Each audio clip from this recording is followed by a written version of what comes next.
En partenariat avec l'ONG La Vie du président Simon Soro, l'honorable Kone Tefou a procédé ce samedi 15 septembre 2018 à 14 h lors d'une cérémonie à Bobo à l'espace Ladrenne, Abidjan 4, au lancement de la 6e édition de la QNIR qui verra la prise en charge totale sur 3 jours de 100 malades à Bobo démunis et souffrant de la hernie.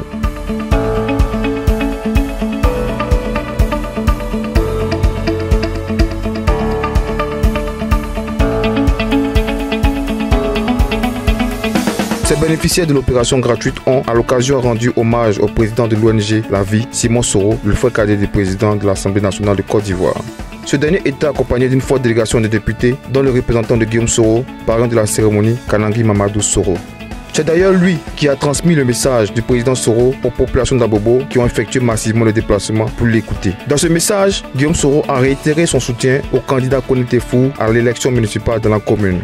Chère population d'Abobo, mesdames et messieurs, chère population ivoirienne, j'ai l'honneur ici de prendre la parole au nom du président Soro Kibafori Guillaume, président de l'Assemblée nationale, qui m'a dit, j'étais à Korogo, il m'a dit, Kanegui, il faut que tu ailles à Abidjan, tu rencontres Touré Moussa qui est là, ensemble, mettez une délégation sur pied pour aller passer un message aux populations d'Abobo. Il m'a dit, va dire aux populations d'Abobo que moi, Soro Kibafori Guillaume, j'ai choisi comme candidat Kone Tefou à Abobo.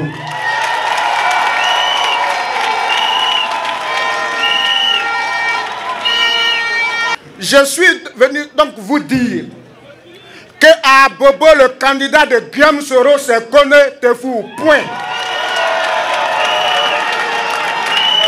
Selon lui, le président de l'Assemblée nationale a choisi Kone Tefou pour 2 grandes raisons. La première, c'est par rapport à Bobo qui a saigné et sué pour que chacun soit là aujourd'hui. Et la dernière chose, Kone Tefou est un brillant cadre d'Abobo. Le président Soro a dû appeler Tefou pour lui dire viens. Tu es un brillant cadre d'Abobo, un brillant cadre d'une commune qui a travaillé à ce que la Côte d'Ivoire retrouve la paix aujourd'hui. Viens à mes côtés, tu vas être mon conseiller. Mais s'il est devenu conseiller et qu'il a continué à faire son travail et qu'aujourd'hui ses parents lui ont demandé d'être candidat à la mairie, ce n'est pas lui Guillaume Soro, en tout cas ce n'est pas lui qui va lui dire « T'es fou, je ne suis pas d'accord avec toi ». Alors, donc, très chers amis et frères, le président Soro, au-delà des commentaires, bien entendu, les commentaires, ce sont mes commentaires. Ça, il faut que je les assume. Mais le président Soro m'a demandé de venir te dire que ton président de l'Assemblée nationale, ton ami et frère, qui est actuellement à Paris, te soutient. Et qu'il sait que tu vas gagner en octobre. Il m'a dit aussi de venir te dire, il semble que si on te choisit à Bobo est perdu. Mais si éventuellement on te choisit, si les choses ne bougent pas à Bobo, c'est que lui, Guillaume Soro, n'est pas en Côte d'Ivoire. Tu peux compter sur lui. Tu peux compter sur ses relations. Tu peux même compter sur le chef de l'État. Et tu peux compter sur chacun et chacune de nous venir ici pour réparer avec les populations d'Abobo une injustice et faire en sorte que Abobo, la grande Abobo, le grand peuple d'Abobo qui a su toujours relever tous les défis pour que la Côte d'Ivoire aille devant, que ce grand Bobo se mette debout pour te voter. En plus du message de Guillaume Soro, son représentant ne s'est pas empêché de faire des commentaires qui dit assumer d'ailleurs.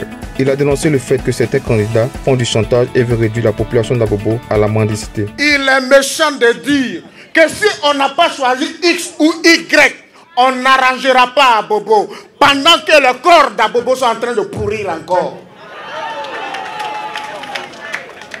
Si on reconnaît que le pouvoir appartient au peuple, et que c'est le peuple d'Abobo qui donne le pouvoir, alors on doit être d'accord de dire, quel que soit ce que Abobo va nous proposer, c'est lui qui va faire la gouvernance d'Abobo avec la bénédiction des gouvernants.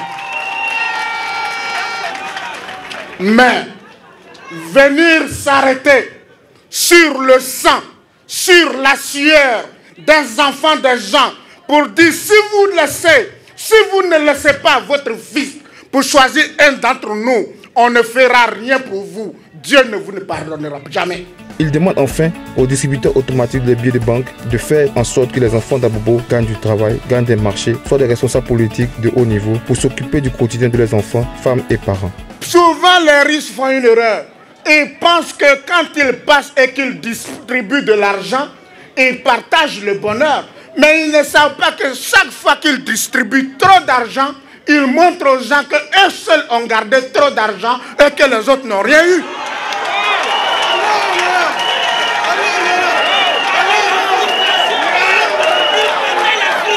L'homme riche, souvent c'est cette erreur qu'il commet. Quand il distribue l'argent, il pense qu'il distribue le bonheur, alors qu'il demande tout clairement qu'il a pris tout ce qui aurait servi aux autres et aussi d'être comme lui. Donc, il faut travailler à ce que les enfants d'Abobo gagnent du travail, gagnent des marchés, soient des responsables politiques de haut niveau pour s'occuper du quotidien de leurs enfants, de leurs femmes, de leurs parents. Outre les allocutions, on a assisté aux témoignages émouvants de quelques-uns des ex-800 malades bénéficiaires des actions sociales. J'ai eu un cas d'opération depuis Boaké. Et l'opération, quand ça s'est passé, ça n'a pas été bien fait.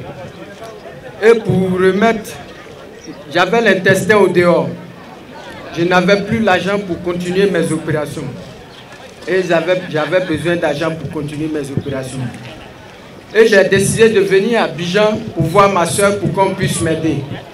Je suis venu, ma soeur dit qu'il n'y a plus d'argent. Et je suis allé voir M. Kone Siaka. Et c'est à partir de là-bas, sa fille, elle m'a conduit chez l'honorable Kone Tefou. Et ce monsieur, quand je suis arrivé, sans hésiter, sans avoir même demandé comment il m'envoie à l'hôpital et ils se sont occupés de moi de l'opération du début jusqu'à la fin. Il m'a dit, va, tu fais une échographie, va faire tes examens, tu viens. Je lui ai dit, honorable, je n'ai rien pour les examens. Il m'a dit, ça coûte combien? J'ai dit, il m'a donné le prix de l'examen, je suis allé. Quand je suis parti, le médecin m'a dit, mon frère, il te manque seulement qu'un seul grain de sable pour que la pénicilline explose dans le ventre. Va, tu viens demain, je vais te faire opérer. Je suis revenu voir l'honorable. Il lui a dit, ah, ça ne va pas. Il m'a dit, c'est combien? J'ai dit, il a payé l'opération, je suis parti. L'opération a été faite le 31 août. Après ça, je suis revenu voir l'honorable pour lui dire que je n'ai pas d'antibiotiques, je n'ai rien pour cicatriser la plaie. Il m'a encore donné de l'argent. Ils sont venus me présenter un enfant qui avait le tumeur. Ils se sont promenés partout, ils n'ont pas eu les moyens pour pouvoir faire l'opération. Donc quand ils sont venus me voir, j'ai appelé l'honorable, c'était vers 21h. Il m'a dit, ah, madame, où vous êtes? Je lui ai indiqué où je suis. Il dit, bon, j'arrive. Il est arrivé effectivement, on s'est croisés. Il a dit, ouais, l'enfant. En ce moment, l'enfant même n'était pas encore venu avec moi. Donc, je lui ai dit que sa main est derrière. Il dit, bon, voilà l'argent. Prenez des calmants la nuit. Demain, vous allez passer au bureau. Je vais vous donner de l'argent. Vous allez voir l'hôpital. Donc, c'est ainsi. Matin, on est parti. Puis, il a donné l'argent. On a allé au CHU. On a vu que c'est une tumeur. Que la professeure qui doit opérer l'enfant, elle a voyagé. Donc, on doit hospitaliser l'enfant. Donc, on a attendu, ils ont hospitalisé l'enfant. Ils s'est occupé de l'enfant jusqu'à ce que la professeure vienne. Puis, ils ont fait l'opération. Du début jusqu'à la fin, il s'est occupé de tout. Après ça même, il s'est déplacé avec le président de ONGV pour aller nous rendre visite. Et moi-même me dis merci pour ce que j'ai fait, pour avoir sauvé cet enfant. Donc vraiment, je salue l'honorable pour tout ce qu'il fait pour la commune d'Abobo. Non seulement ça, il a moi-même soigné mon vieux de 108 ans de l'hernie. Donc ça fait 1 an maintenant qu'il avait fait ça aussi. Donc vraiment, on lui dit merci.